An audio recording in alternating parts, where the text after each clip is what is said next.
I'm Kyle McCulloch, and I was the Earth supervisor. I'm Stuart Penn. I was a CG sequence supervisor. And I'm Anthony Smith, and I was the compositing supervisor.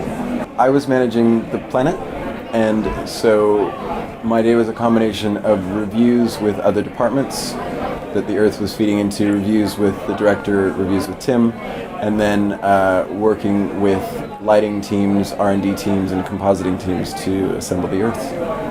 So I was involved right from the beginning through the pre-shoot. So on that, it was working closely with Tim to work out the shooting techniques, looking after the tech layout and the tech biz. So lots of daily sessions, tweaking robot moves.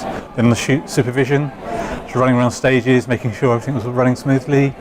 And then in post, it was into lighting supervisor role on one or two of the sequences. My day-to-day job was managing the compositing on all of the interior shots.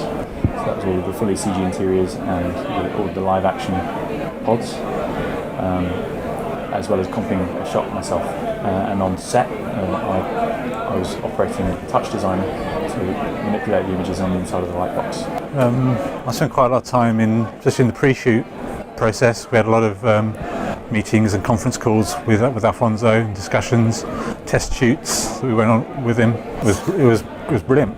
Yeah, much shorter feedback cycle rather than sending stuff away, waiting a day, getting feedback on stuff. He could just be there and you'd get feedback straight away.